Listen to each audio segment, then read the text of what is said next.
여러분 안녕하십니까? 구글 클라우드와 빅데이터 반드시 짚고 넘어가야 할 5가지 핵심 요소 웨비나 진행을 맡은 이양선입니다. 이제는 데이터 시대로 기업들은 데이터 활용에 사활을 걸고 있습니다. 빅데이터의 처리와 활용은 최우선 순위가 되고 있고 빅데이터의 최적 인프라 환경으로 클라우드가 주목받고 있습니다. 하지만 클라우드와 빅데이터를 융합하는 데는 만만치 않은 과제가 도사리고 있습니다. 전자신문 올쇼TV가 마련한 이번 웨비나를 통해 기업이 빅데이터를 다루기 위해 사전에 고려해야 하는 필수 5가지 요소에 대해서 알아봅니다. 오늘 이 자리에는 메가존 클라우드, 구글 클라우드 컨설팅팀 권수영 팀장님께서 자리하셨습니다. 팀장님 안녕하십니까? 네, 안녕하십니까. 예, 저는 그 메가존 구글 클라우드 컨설팅 팀의 팀장을 맡고 있는 권종이라고 합니다. 저희 그 메가존 구글 클라우드 컨설팅 팀에서 하는 역할로는 그 기업이 원하는 그 IT 요구사항에 맞춰서 인프라, 플랫폼, 그리고 서비스 영역에 대한 전반적인 컨설팅, 대표적으로는 빅데이터, 머신러닝, 데브옵스, 그 다음에 마이크로 서비스 아키텍처까지 개발 영역부터 클라우드 서비스, 인프라의 전반에 걸친 모든 영역을 같이 고객과 상담을 통해 도출해드리고 지원해드리는 서비스를 제공하고 있습니다. 감사합니다. 네, 팀장님 메가존이라는 회사에 대해서는 잘 아시는 분도 계실 테지만 아직 생소한 시청자분들을 위해서 회사 소개 잠깐 부탁드릴까요? 네, 저희 메가존은 국내에서 가장 큰 멀티 클라우드 이제 그 서비스 업체로서 MSP라고들 많이 표현을 하시죠. 여러분들이 익히 많이 알고 계시는 AWS부터 애저, 구글 클라우드, 오라클 클라우드 모두를 전반적으로 다루고 있고요. 그 중에는 이제 저희가 오늘 다룰 내용으로는 구글 클라우드를 기반으로 한 저희가 이제 빅데이터를 소개해 드림으로써 이제 보다 저희 회사만이 갖춘 높은 기술력, 저희 회사가 하고 있는 역할이 단순하게 클라우드에 대한 서비스만 한다기보다는 개발부터 마케팅, 전반에, IT 전반에 걸친 모든 서비스를 다 제공할 수 있는 업체입니다. 그러다 보니까 여러분들이 원하는 그 어떤 IT에 대한 요구사항이라도 다 처리해 드릴 수 있는 그런 높은 역량을 가진 회사라고 봐주시면 되겠습니다. 감사합니다. 네, 팀장님 오늘은 강의를 어떻게 진행하실지 간략한 소개 부탁드립니다. 네, 지금 국내에서 제일 큰 화두의 기술이 2가지가 있다고 치면 하나는 빅데이터고 하나는 머신러닝이 되겠죠. 이제 거기에 대해서 기술적인 요소들, 그리고 그 기술을 이루기 위한 그 실제적인 그 솔루션이나 서비스를 다루는 내용들은 많이 있었습니다. 하지만 실제로 이제 기업들, 특히나 엔터프라이즈나 파이낸스 쪽에서 그런 빅데이터에 대한 고급 기술을 다룸에 있어서 기술만 다루다 보니까 놓치는 사전에 원래 이제 기획하고 분석해서 뭔가 필요하면 출구 전략까지 갖춰야 될 내용에 대해서 고려해야 될 사항도 있었는데 많이들 놓치고 계세요. 그래서 실제로 그것 때문에도 프로젝트 이제 운영 단계에서 뒤늦게 알고 이제 그걸 이제 회복하시는 이제 어려움을 많이 겪고 계신데 거기에 대한 남들이 잘 언급하지 않는 하지만 무엇보다 중요한 5가지 내용을 보다 쉽고 간단하게 다뤄보도록 하겠습니다. 네, 감사합니다. 이번 웨비나는 약 50분 정도 발표가 진행된 후에 10분의 Q&A 시간을 갖도록 하겠습니다. 시청자 여러분들께서는 웨비나가 진행되는 동안에 궁금하신 사항을 채팅창에 질문해 주시면 됩니다. 보내주신 질문은 강의 후에 선별해서 권수영 팀장님께 질문을 드리고 답변을 들어보겠습니다. 그리고 웨비나에 참여하시고 설문을 작성해 주신 분과 좋은 질문을 남겨주신 분을 추첨하여 경품도 보내드리니 많은 참여 부탁드립니다. 자, 그럼 구글 클라우드와 빅데이터 반드시 짚고 넘어가야 할 5가지 핵심 요소 웨비나를 진행하겠습니다.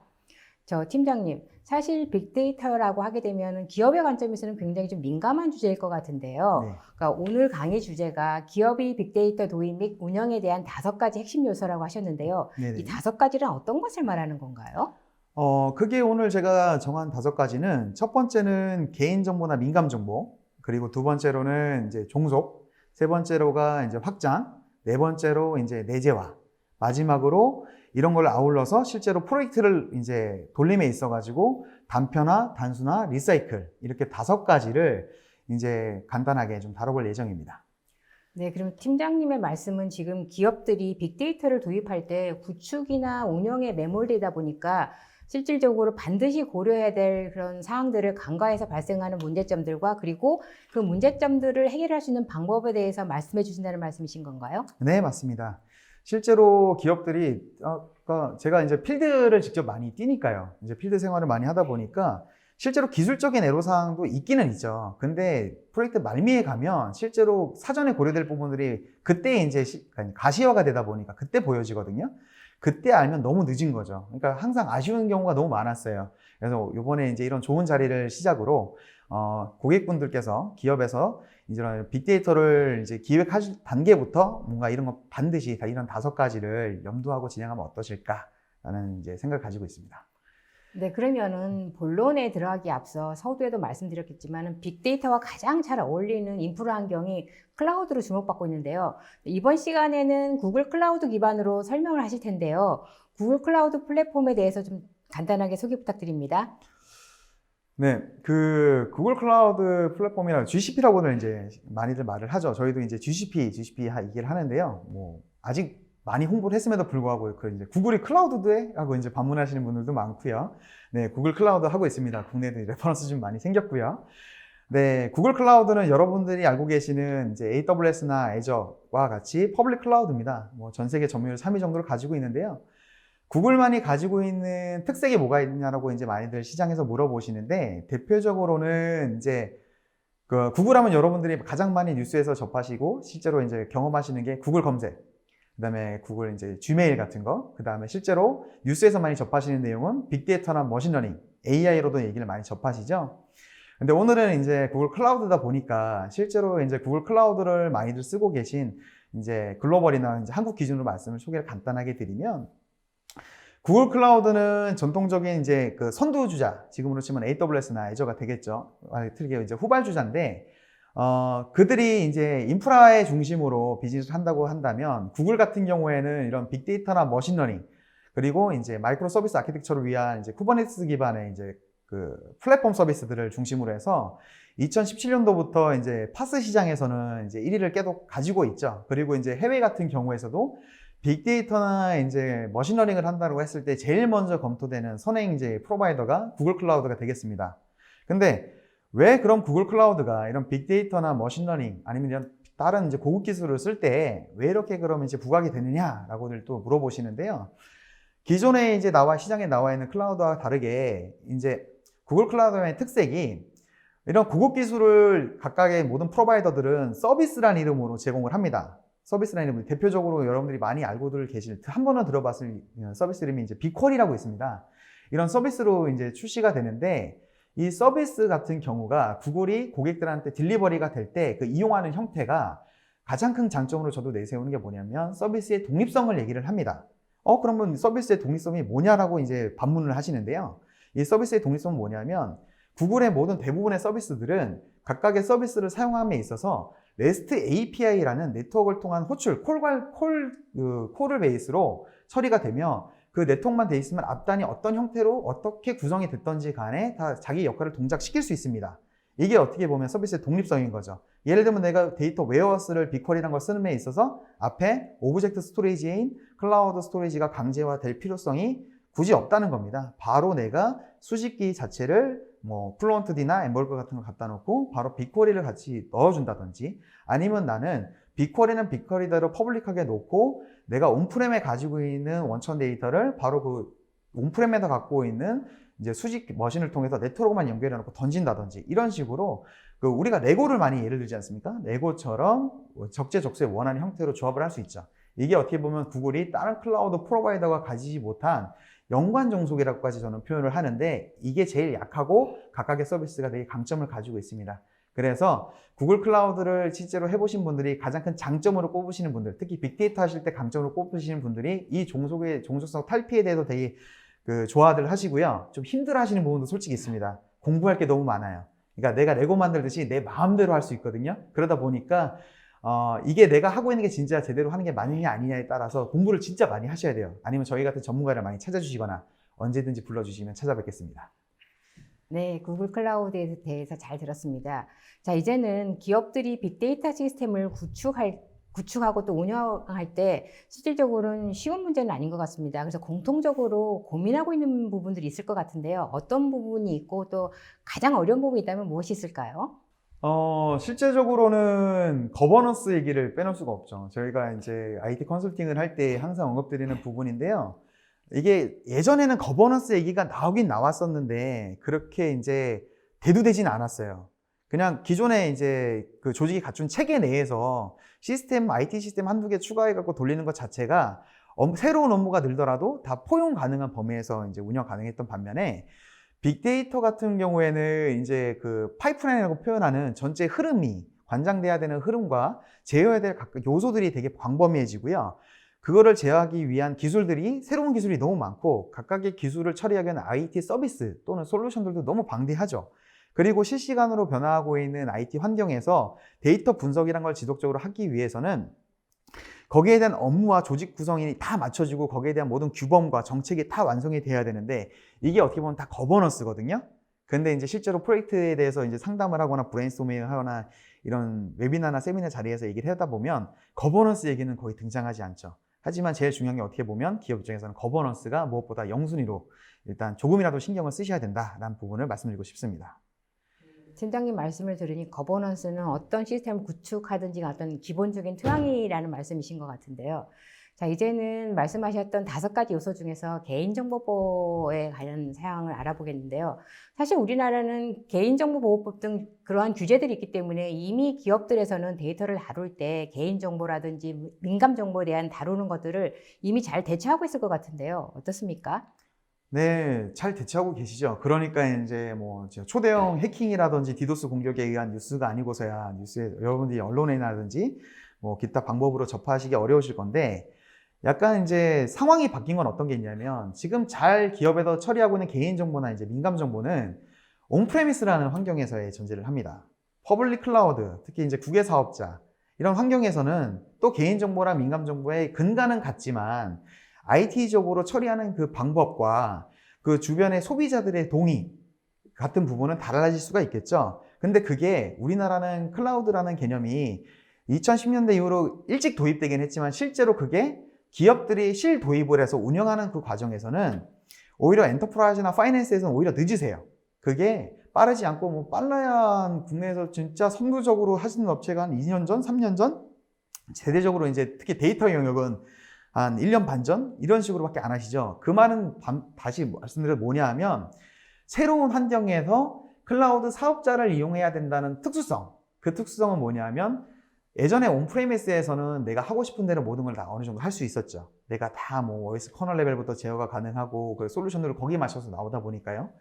근데 이제 클라우드라는 건 특히나 퍼블릭 클라우드라는 거는 각 클라우드 사업자가 제공하고 있는 서비스의 형태라든지 아니면 제약 요건들이 다 있습니다. 그 제약 요건 안에서 이제 따져야 될 게 더 많아진 거예요. 서로 간의 제약 요건이 기존에 있었던 이런 법제화된 내용들 이게 묶여갖고 좀 돌려야 되는 부분 때문에 그 노하우가 지금 축적되는 단계라고 보고 있고요.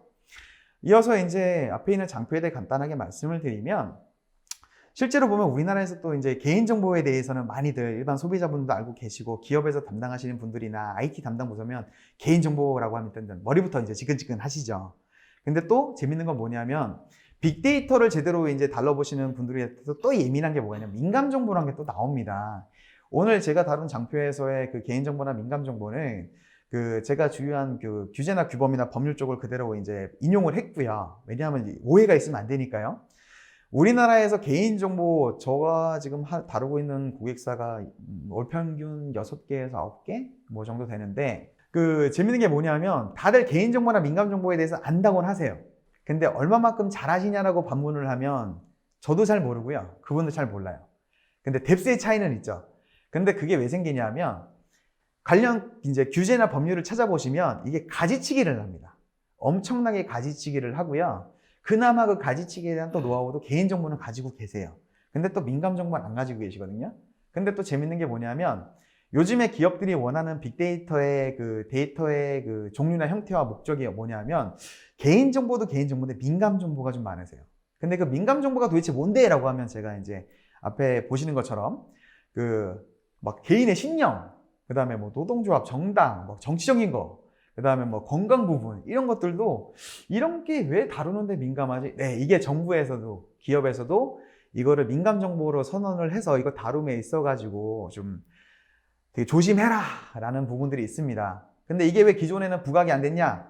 네, 예전에는 굳이 이런 데이터 다루지 않았거든요. 그냥 진짜 다뤄봤자, 자, 만약에 권수민이라는 사람이 있으면 권수민에 대한 개인정보 위주로 개인화 정보를 다룬 거지 민감정보까지는 안 갔는데 요즘에 데이터 활용의 폭이 워낙 많고 그런 이제 백데이터로 가죠. 원천 데이터를 이제 획득할 방법이 워낙 많다 보니까 이런 데이터까지도 다 이제 섞는 걸 원하시고요. 그러다 보니까 민감 정보가 대두가 됐고 이게 아차 싶으신 거죠.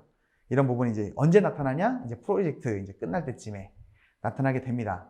그러면은 기업에서 클라우드를 씀에 있어가지고 개인정보와 민감정보를 어떻게 처리하면 되는지를 제가 간단하게 3가지 정도로 요약을 해봤습니다. 그러면 첫 번째로는 뭐냐면 다른 거 다 필요 없습니다. 개인정보는 일단 보호해야 되는 게 가장 절대 원칙입니다. 그럼 어떻게 보호해야 되느냐? 네, 우리나라는요 클라우드 컴퓨팅 서비스 이용에 대해서 원칙은 허용하고 예외는 금지한다는 규제 원칙을 적용하고 있습니다. 이게 다르게 말하면 여기서 이거 뭐해요? 이렇게 말씀하시는 분도 있어요. 그냥 예외 없다 보시면 돼요. 개인정보는 워낙에 민감하다 보니까 이게 온프레미스건 퍼블릭 클라우드건 상관없이 개인정보를 기업이 다룸에 있어 무조건 되게 타이트하게 너희들이 유리한 쪽으로 이걸 오해하거나 곡해를 해서 쓰지 말라는 절대 원칙만 준수하시면 됩니다. 그렇기 때문에 근데 이거에 대해서 사람들이 저도 이제 이런 비즈니스라는 사람으로서 많이들 일을 할 때 어떻게 일을 합니까? 자기 중심, 기업 중심으로 일을 이제 하게 되죠. 그렇게 되면 이제 발생되는 일이 왠지 이러한 문구는 이렇게 이해를 하면 써도 된다라고 이제 이해를 하지 않을까라고 이제 생각들을 많이 하시죠. 근데 재밌는 거는 뭐냐면 써도 될 것 같다는요. 써도 된다가 아닙니다. 그 책임은 누가 지냐면요. 이 방송을 보시는 여러분들이 지시는 게 아니고요. 여러분들이 속하신 기업이 집니다. 기업이 비즈니스를 하고자 개인정보나 민감정보를 가지고 보다 고객을 위해서 그리고 기업을 위해서 이윤을 창출하기 위해서 여러 가지 이제 데이터 분석을 통한 비즈니스를 진행하시게 되는데 그 좋은 목적을 가지고 하는 비즈니스 자체가 내 인위적인 판단에 의해서 모든 게 깨질 수가 있는 거죠. 그렇기 때문에 여기에 대해서는 곡해를 하시면 안 되고요. 이거에 대해서는 무조건 전문가랑 상담을 꼭 받아보시고 이게 진행하시는 게 필요합니다. 특히나 개인정보에 대해서 처리에 대해서 많이들 알고 계시는 분들이 놓치시는 분들이 있습니다. 첫 번째로 개인정보 처리 위탁이라는 부분이 있습니다. 이건 어떤 거냐면 이제 기업이 이런 클라우드라든지 온프레미스의 데이터를 이제 개인정보죠. 저 같은 경우에 제가 최근에도 이제 병원을 다니거나 아니면은 어디 화장품을 사거나 아니면 뭐 자동차를 알아보거나 할 때 마케팅 동의서 같은 걸 쓰지 않습니까? 저희가 뭐 온라인 쇼핑몰에서 회원가입을 하더라도 마케팅 동의서를 쓰는데요. 이럴 때 이제 동의를 받는 거를 개인정보 처리 위탁이라고 하고 있죠. 이런 걸 하더라도 기존에 있는 이런 정보들이 다 온프라미스 기준으로 맞춰져 있습니다. 근데 이거를 그럼 우리가 기존에는 동의서를 받았기 때문에 클라우드에서도 그대로 써도 되겠지? 라는 생각을 하시게 된다면 이것도 살짝 이제 위험하실 수 있는 거죠. 왜냐하면 지금 아무도 이제 이거에 대해서 이의 제기를 하지 않고 문제 제기를 하지 않았을 때, 그리고 워낙에 처음에 잘 만드셨으면 문제가 되지 않겠지만 조금이나 나중에 수정을 해야 된다고 했을 때는 나중에 문제시가 되는 순간에 그 데이터를 계속 데이터와 시스템을 유지하기 위해서 어떤 행위를 하셔야 되냐면 그 마케팅 동의서부터 모든 그 하드카피본이죠. 하드카피본이나 소프트카피본을 이용해서 모든 사용자, 기존에 동의서를 받았던 모든 사용자들에게 다시 동일한 동의서를 다시 받으셔야 되는 시간과 비용을 낭비하는 행위도 발생할 수 있습니다.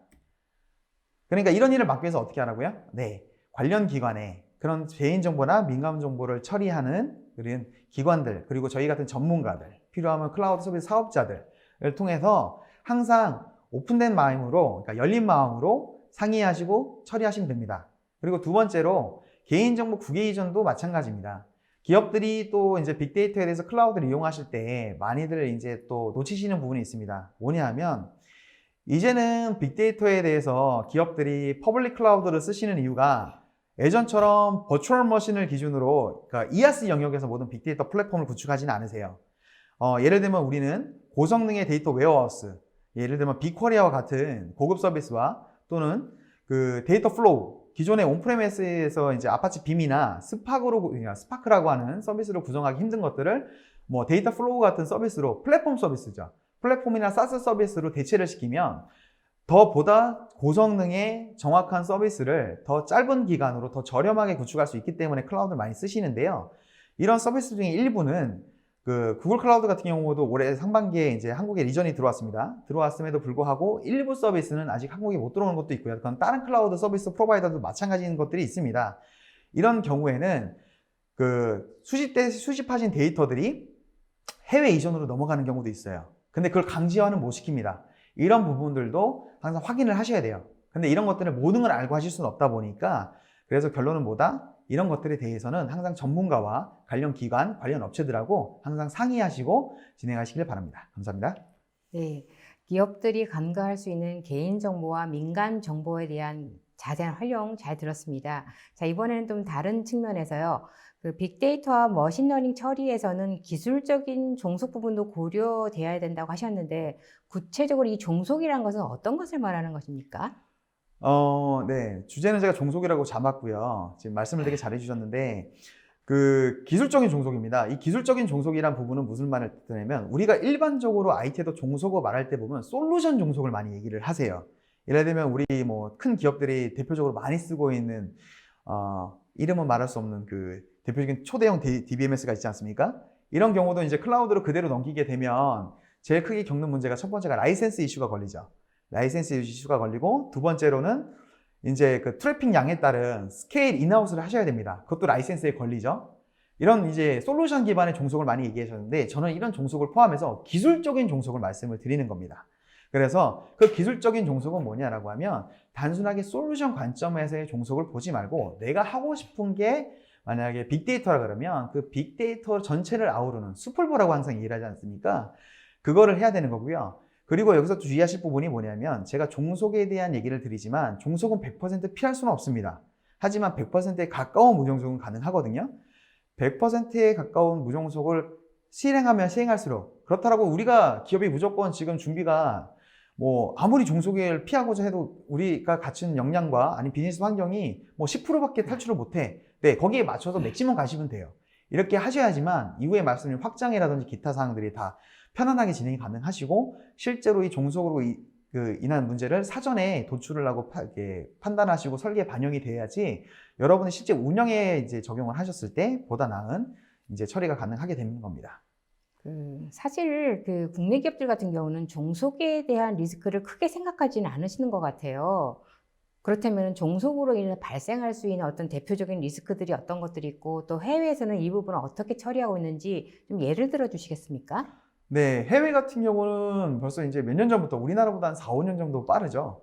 어떤 경우를 당하냐면 대표적인 사례가 뭐냐면 그 솔루션 기반으로 종속이 됐을 때 그 솔루션에 대한 커스터마이징들은 다들 원하죠. 왜냐하면 비즈니스 그 기업만의 특성 그리고 사회적인 그 비즈니스 환경에 따라 가지고 솔루션에 대한 이제 커스터마이징들이 벌어지고 있고 각 솔루션이 단독으로는 또 돌 수 없기 때문에 서로 파이프라인으로 연결된 서비스 간에 또 추가적인 종속이 발생을 합니다. 이걸로 인해서 어떤 일이 발생하냐면 데이터는 실제로 살아있는 생물과 같아가지고요. 멈춰있지는 않습니다. 항상 새롭게 변화되고요. 그러니까 새로운 정보가 유입이 되고요. 기존에 혼자서만 처리하던 게 새로운 정보랑 묶여가지고 또 새로운 가치를 발휘를 하고요. 또 그런 걸 하기 위해서 또 새로운 채널들을 늘립니다. 원천 소스단의 이제 종류가 다양해지는 거죠. 그리고 또 보고자 하는 그 대시보드의 스타일도 다 바뀌죠. 그리고 그 대시보드를 표현하기 위한 분석 기법도 다 다양하게 바뀝니다. 근데 이게 특히나 솔루션 종속으로 가게 되면 이 제약에 막혀가지고요. 그걸 아예 최악의 경우는 적용을 못 시키거나 아니면 그 해당 구간 자체를 다 새롭게 만드는 기존에 내가 100이란 돈을 들여가지고 만든 시스템 자체를 다시 100이란 돈에 가깝게 재구축을 해야 되는 일들이 발생을 하는 경우가 있죠. 그래서 해외 같은 경우에서는 서로 다른 팀에서 유사한 빅데이터 프로젝트를 한 경우도 많았어요. 그러다 보니까 해외 같은 경우 그런 걸 많이 겪다 보니까 어떻게 눈을 돌렸냐? 오픈소스 기반의 솔루션들을 이용해서 빅데이터 기술 자체를 오픈소스로 다루게끔 그래서 자유도를 늘린 거죠. 근데 그 늘린 것 자체를 내재화 시킨 거고요. 그래서 앞에 보시는 것과 같이 대표적인 예인데요. 앞에 보시는 모든 것들이 다 오픈소스입니다. 솔직히 근데 이거를 하기 위해서는 기업에서 많은 준비를 해야겠죠. 어떤 준비를 해야 되냐면 일단은 미리 이런 기술에 대해서는 사전 준비가 안 돼 있을 테니까 국내에서 이런 것들을 전문으로 다루는 업체들을 이제 찾아보셔야 될 거고 가격 협상을 하셔야 되고요. 그 업체들이 진짜 이런 게 가능한지 다 검증하셔야 될 거고요. 솔직히 힘든 거죠. 근데 한국에서는 아직 그런 업체들이 이제 전문성을 가진 업체들이 많지는 않고 레퍼런스 많지는 않죠. 그래서 클라우드가 그래서 또 좋은 거지 않습니까? 보시는 것 같이 구글 클라우드에서 대표적인 그 레퍼런스 아키텍처입니다. 참조 모델이고요. 보시면은 모바일 디바이스에 온 정보를 버추얼 머신 또는 앱 엔진 같은 구글에서 제공하고 있는 서비스로 받고 그 정보를 클라우드 펍석 같은 메시지 큐를 처리를 한 다음 그 다음에 클라우드 데이터 플로우로 이제 전처리를 합니다. 데이터의 필터링이나 파싱을 한다고 생각하시면 되고요. 그런 정보를 이제 빅쿼리 같은 웨어하우스에 넣고, 그 정보를, 저장된 정보를 유저 어플리케이션, 이거는 이제 시각화 도구가 되실 수도 있고, 분석 도구가 되실 수도 있습니다. 그러면, 앞에서 제가 말하는 게, 종속을 피하자라고 얘기를 해놓고, 왜 이거를 다 구글 서비스 입장으로 말하면 이것도 다 종속 아닙니까? 네, 그래서 맨 처음에 말씀드린 같이 다 대체 가능합니다. 이게 구글의 장점이고요. 예를 들면은 맨 앞단에 있는 버추얼 머신이나 에벤징 같은 경우는 여러분들이 만약 온프렘에 갖고 있는 시스템에서의 가상화 서버나 물리 서버로 동작 가능하고요. 두 번째는 클라우드 펍석 같은 경우도 마찬가지로 여러분들이 펍석 그대로 쓰셔도 되고 아니면 카프카나 레비덴큐 같은 메시지 큐를 이용하셔도 됩니다. 그 올리는 형태는 버추얼 머신이나 에벤진 아니면 컨테이너 모두 가능하고요. 세 번째로 클라우드 데이터 플로우. 이거 같은 경우는 아파치에 들어가시면은 그 아파치 빔과 같은 오픈소스가 다 존재를 합니다. 구글은 오픈소스를 사랑하니까요. 아파치 빔을 쓰셔도 되고 아니면 여러분들이 스팍 스트리밍이나 스팍 이런 것들을 쓰셔도 됩니다. 아니면 파이썬이나 자바로 프로그래밍 하셔도 되죠. REST API만 동작하면 되니까요. 최종적으로 딱 이 파이프라인에서 딱 하나만 종속이 걸립니다. 빅쿼리가 걸리겠죠.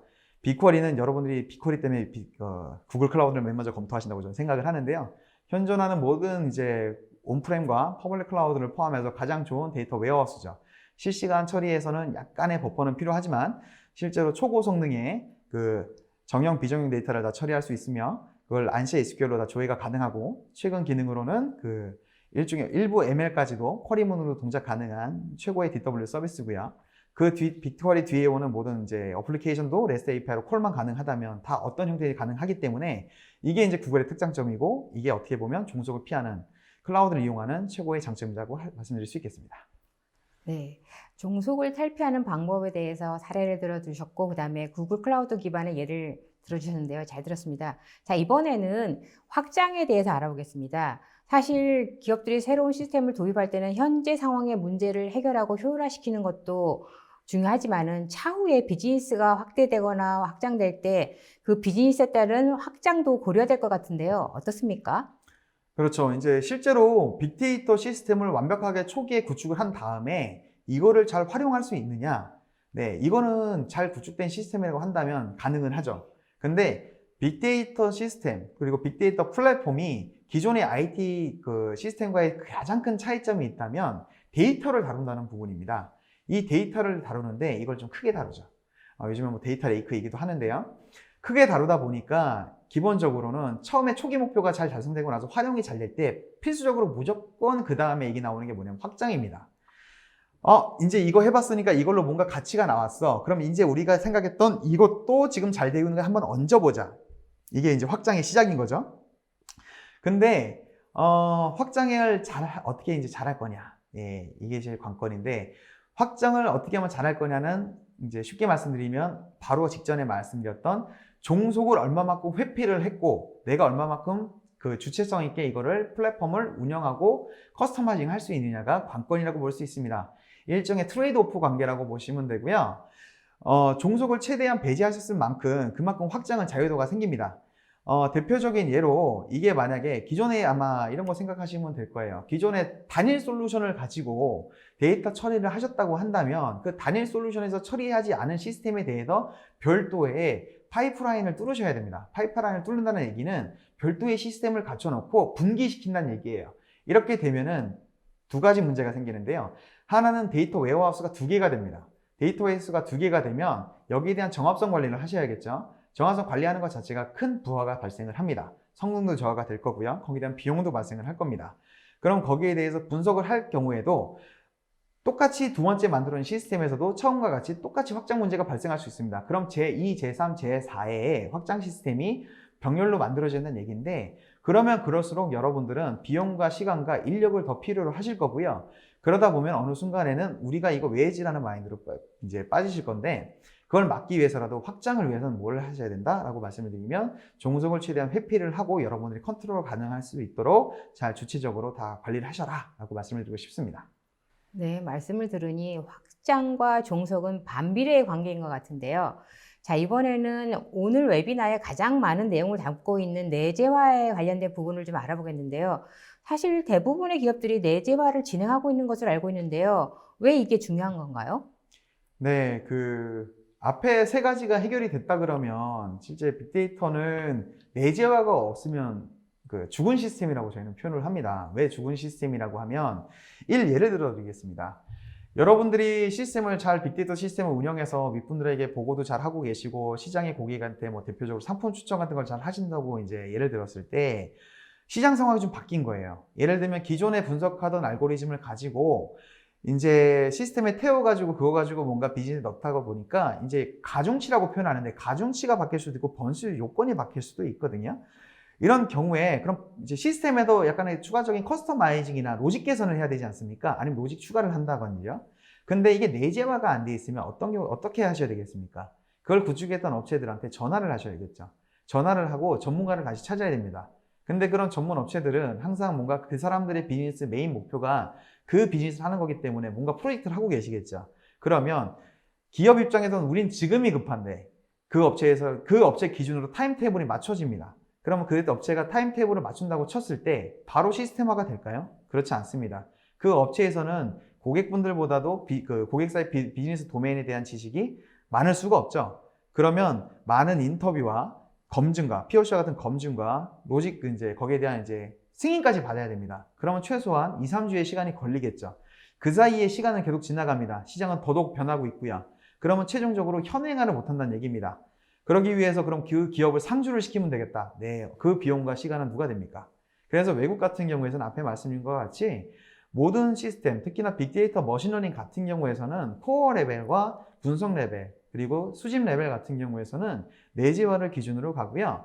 실제로 전문가 집단에서는 검증회 쪽에서의 그리고 생각했던 설계 레벨에서의 지원을 많이들 요청을 하고 있죠. 저희 메가존에서는 이 모든 게 다 지원이 가능합니다. 저한테 연락 주시면 되고요. 내재화에 대해서 되게 이렇게 말씀을 드리면 되게 심각하게 안 받아주시는 분들이 좀 있으십니다. 근데 저희 같은 경우에는 실제로 많이 제가 직접 저 같은 경우도 필드에서 이제 작업을 하니까요. 그러면 이렇게 말씀을 쉽게 드려요. 내재화가 고려되지 않고 프로젝트를 수행하고 그게 운영으로 들어갔을 때 99%의 확률로 리스크를 경험하세요. 그 리스크는 그럼 뭐냐라고 한다면 앞에 해드린 것처럼 실제로 시장이 계속 변화되는데 여기에 대해서 실시간 대응이 안 되시는 거예요. 그리고 내가 내 돈 들여서 만든 시스템인데 내가 제어를 할 수가 없어요. 왜? 사람이 와줘야지 뭔가 작업을 할 수 있고 뭔가 의논할 사람이 항상 있어야 되는데 시스템은 분명히 내 건데 소유권도 다 내 건데 항상 옆을 봐야 돼요. 그리고 그 사람들이 나중에는 그냥 올까요? 아닙니다. 항상 그 사람들 비즈니스를 해야 되기 때문에 다 비용이에요. 돈이 계속 들어가게 되겠죠. 그리고 이런 걸 한 번도 겪으신 분들이 또 크게 뭘 느끼냐면 이번에 너무 힘들었어. 다음에도 이럴 것 같아. 라고 해서 한 번의 실패를 하신 다음에는 그 다음부터는 모든 채널을 다 바꾸세요. 그리고 업무 체계도 바꾸시고요. 그리고 극단적으로는 과도한 서비스를 요구하신다거나 서로 간에 힘든 비즈니스가 이루어질 수 있죠. 근데 실제로 제가 10군데를 다녀보면 10군데가 다 이러세요. 그래서 너무 힘들고요. 그 힘들다는 게 제가 힘든다는 게 아닙니다. 고객분들이 너무 힘들어하세요. 그래서 항상 제가 말씀드리는 내재화는 단순히 솔루션을 컨트롤할 수 있는 내재화를 말씀드리는 게 아니고 앞에도 이제 기술에 대한 내재화라고 말씀을 드렸는데 기술에 대한 내재화를 꼭 하셔야 되는 거고요. 그래서 이제 내재화를 안 하면 왜 이런 일이 발생되냐면 내가 뭔가를 알아야지 이거를 뭔가 요청할 것도 정확하게 요청을 하고 처리할 게 있으면 정확하게 처리를 하고 또 일하는 사람들 입장에서도 뭔가 미션이 정확하게 떨어져야지 그 미션을 내가 수행을 할 수 있는데 그게 처음부터 시작부터 모호해서 모호함 하다 보니까 어쩔 수 없이 의지할 수밖에 없거든요. 의지를 안 하게 만드는 게 어떻게 보면 되게 중요한 거예요. 내부에서 의지하는 건 괜찮죠. 다 같은 동료고 조직인데요. 근데 이게 외부로 넘어가는 순간 제어가 힘들기 때문에 이 내재화가 무엇보다 중요한 거고요. 이제 이런 얘기를 이제 실제로 제가 이제 고객사에 가거나 아니면 이제 대외 행사에서 아니면 대내 이제 교육 같은 데서 얘기를 하다 보면 꼭 물어보시는 게 있습니다. 그렇기 때문에 그러면 반드시 내재화를 하란 말씀이시죠? 라고 하면 네. 무조건 내재화는 이제 검토를 하시고 실제로 하라고 말씀을 드리는데 근데 이렇게들 또 반문하세요. 그러면 그래 내재화 다 좋다 이거다. 내재화 다 좋은데 너무 포괄적이다. 기술 내재화라는 게 할 게 너무 많아 보인다. 무제한이다. 뭐부터 하면 되는데 뭘 하면 내재화인데 네, 간단하게 정리해봤습니다. 크게 4꼭지예요. 기획, 설계, 개발, 검증 등 4가지 능력에 대해서 이걸 포괄적으로 운영할 수 있는 능력을 갖추시면 내재화가 됐다라고 저는 말씀을 드리고요. 근데 이 4가지도 좀 너무 포괄적이다 얘기하시는 분들도 있고, 우리 이거 하고 있는데 얘기하시는 분들이 있어요. 그래서 자, 이거를 제가 또 반문드리고 싶어요. 우리나라는 이거를 가지고 있다고 말씀하신 기관들은 실제적으로 프로젝트를 수행하실 때 보면은 다 소싱 기반으로 다 처리를 하고 있고요. 그 업체들하고 얘기를 하실 때 이렇게 얘기를 하시죠. 다른 데는 이런 거 해보신 적 없나요? 레퍼런스를 물어보십니다. 근데 또 하나 간과하시는 게 있어요. 그 레퍼런스가 있으면 좋죠. 근데 레퍼런스를 우리나라는 또 재밌는 게 카피 앤 페이스트 형태로 많이 옮기거든요. 그게 왜냐면 성공할 거라고 보시니까요. 이게 전통적인 포털 사이트를 만드시거나 아니면 쇼핑몰 또는 게시판 형태의 뭔가 웹사이트 만드실 때는 그게 괜찮습니다. 그런데 그 빅데이터를 다루실 때는 권장드리지 않는 방식이에요. 카피 앤 페이스트 형태로 가는 거를. 왜냐하면 그 똑같은 비즈니스를 하는 2개 업체가 있다고 했을 때 만약에 그 중에 A라는 업체가 만약에 빅데이터 플랫폼 구축 사업을 했어요. 그러면 내가 B사예요.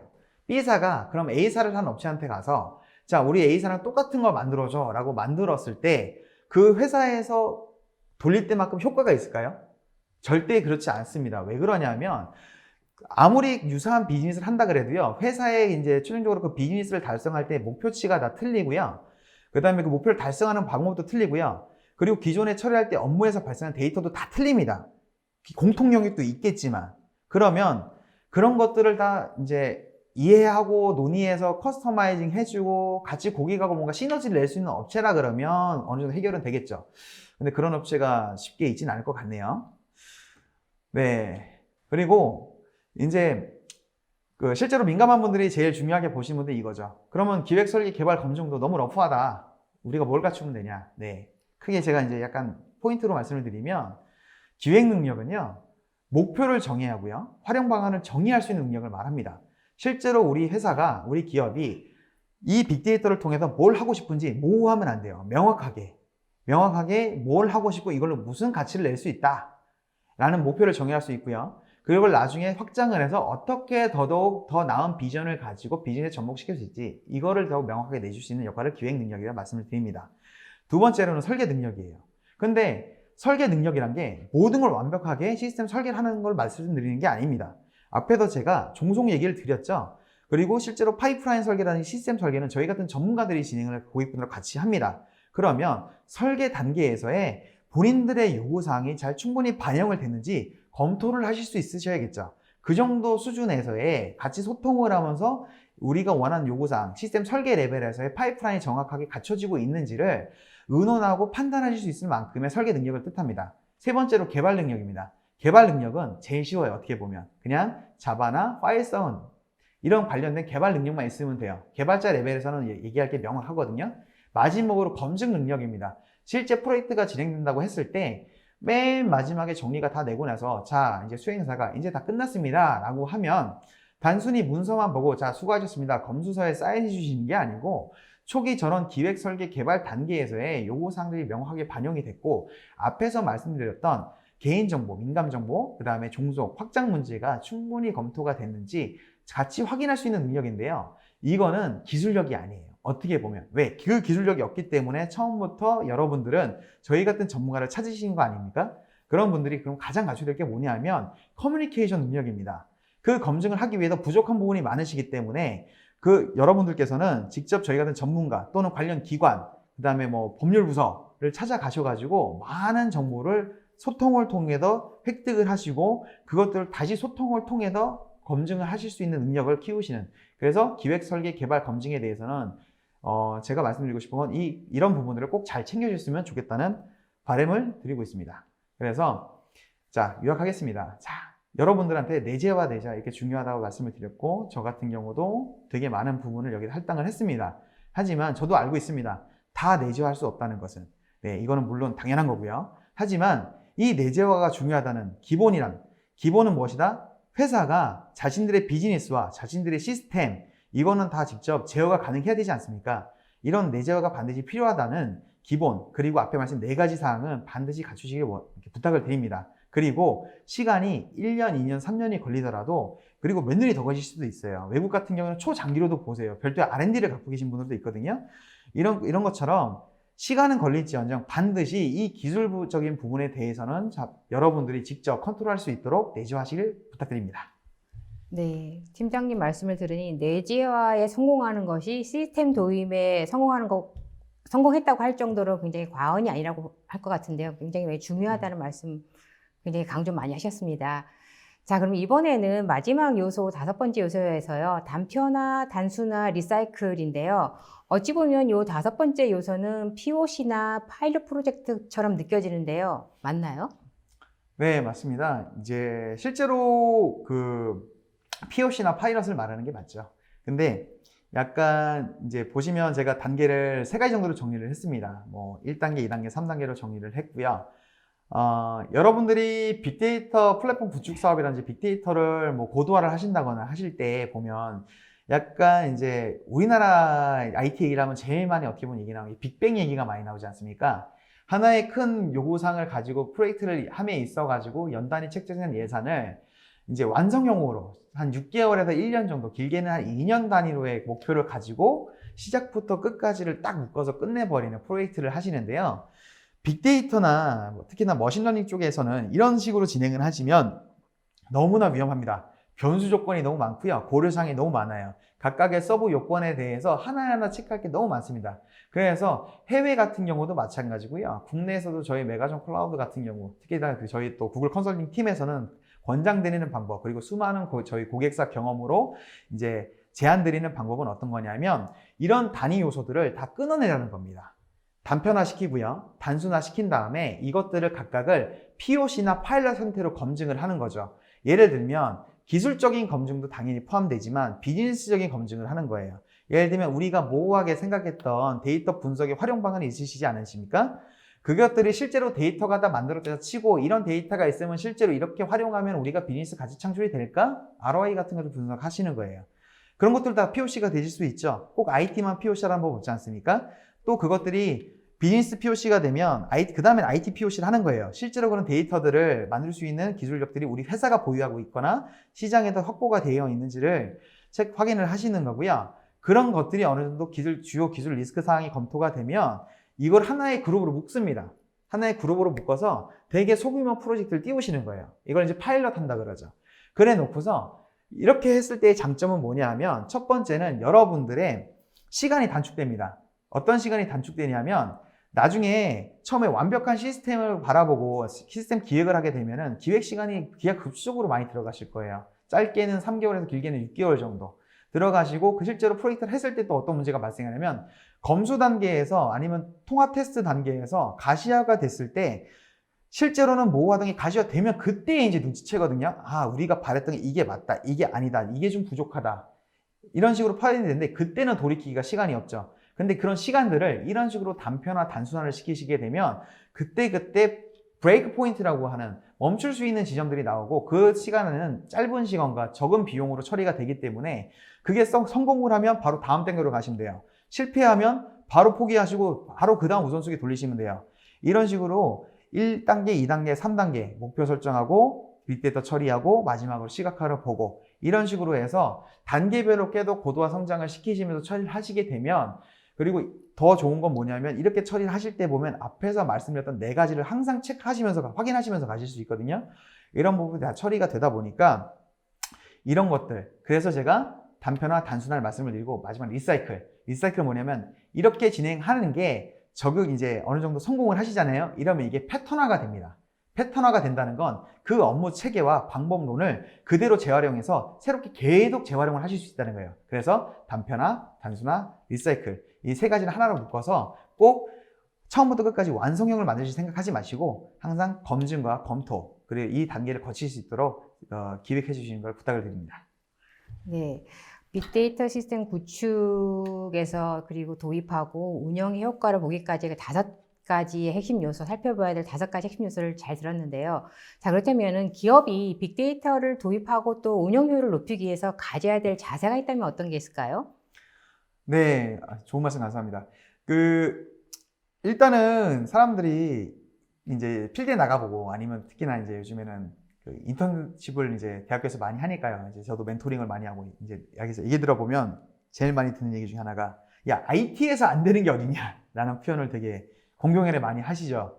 네. 근데 IT에서도 안 되는 거 많습니다. 특히나 빅데이터나 머신러닝은요, 성공을 보장하지는 않아요. 데이터라는 변수가 있기 때문에, 그리고 비즈니스라는 변수가 있고요.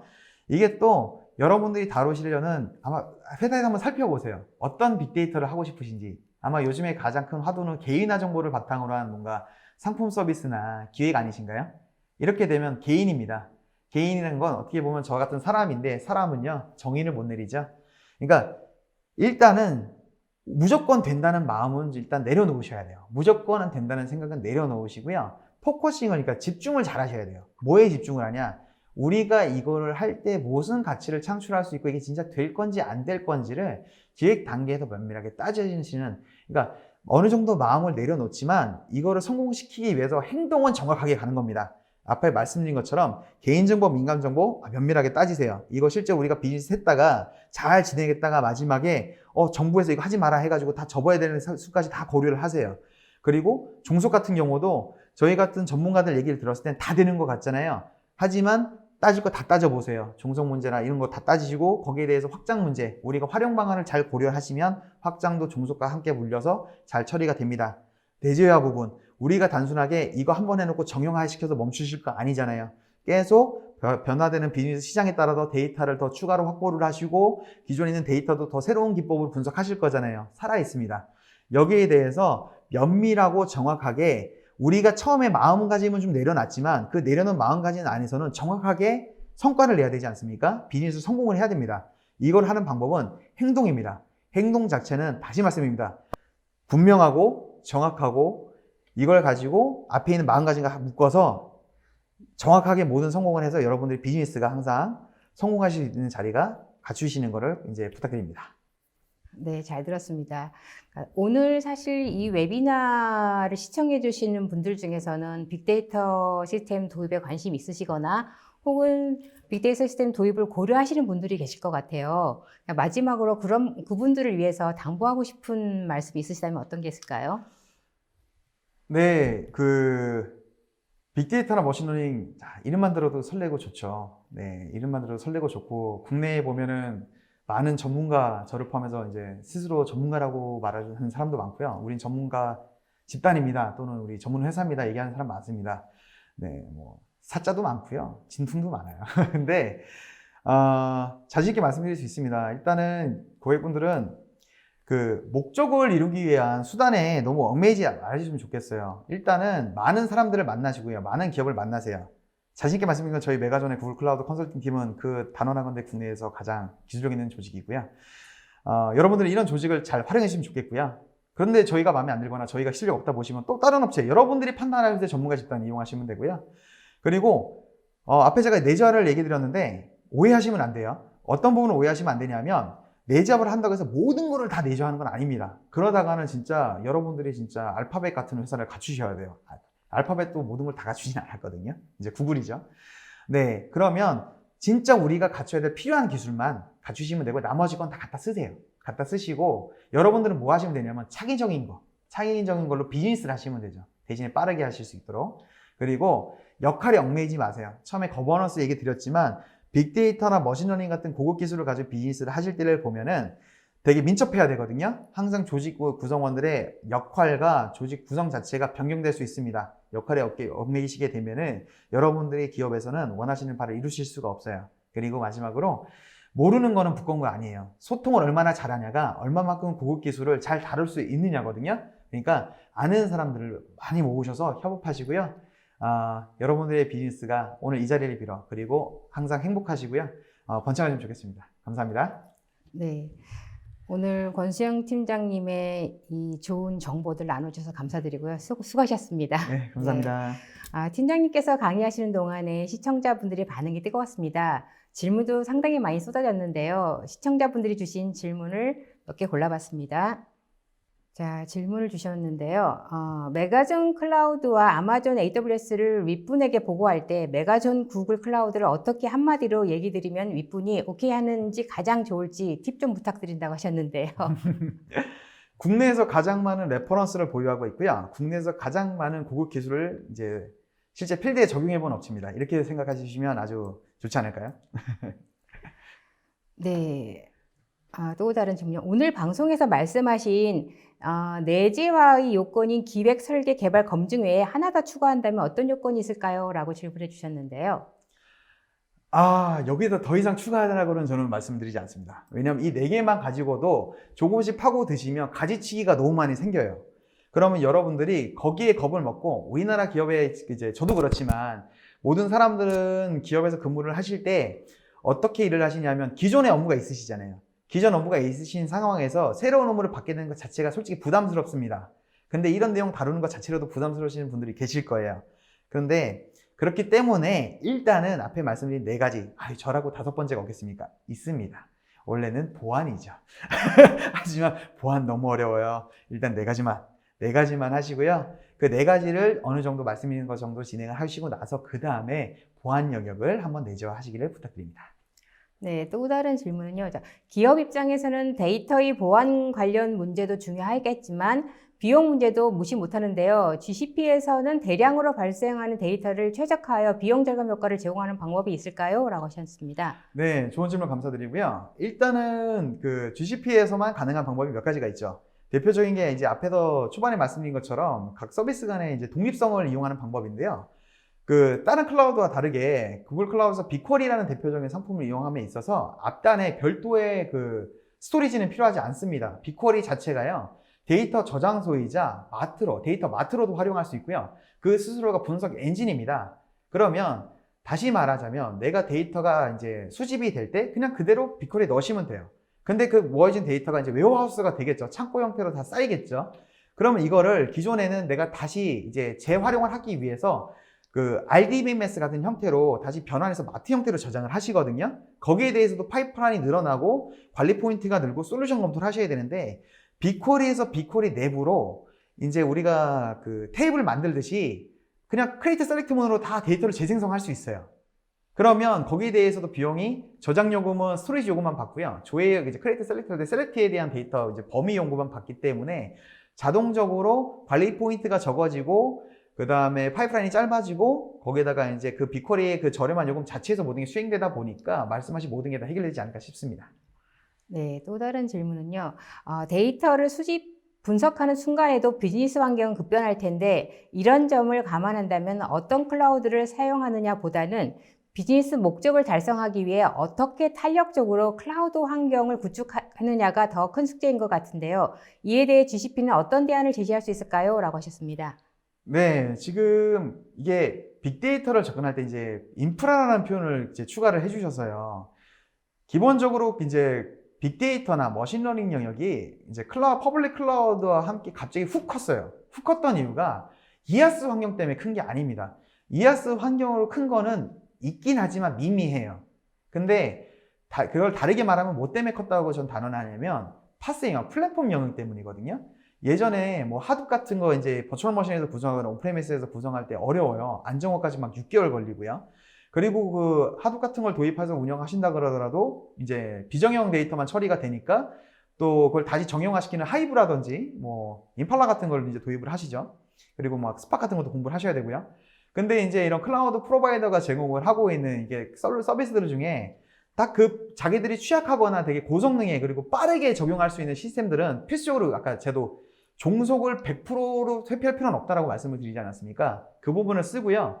고객사에서는 전처리와 후처리, 전처리의 수집 단계와 후처리에 있는 분석 단계 레벨만을 컨트롤을 하시면 지금 말씀하시는 이제 환경에서의 모든 것 대부분에 해결하실 수가 있고요. 또 하나가 GCP이기 때문에 가능한 게 뭐냐면 계속 같은 얘기를 드리는데 각 서비스 간에 연관 종속이 없어요. 연관 종속이 없다 보니까 이거 자체가 구글만이 가지고 있는 구글 클라우드가 가지고 있는 장점이거든요. 그렇기 때문에 여러분들의 입장에서 전처리나 후처리를 더 원하시는 형태 그리고 가지고 있는 기준형만으로 처리가 가능하신 거예요. 이게 어떻게 보면 구글만의 유니크한 장점이라고 보시면 되겠습니다. 네, 또 다른 질문은요. 그러니까 퍼블릭 클라우드로의 이용이 유행한 이후에 여러 문제점으로 온프레미스와 함께 사용하는 하이브리드 클라우드로 이용이 늘고 있습니다.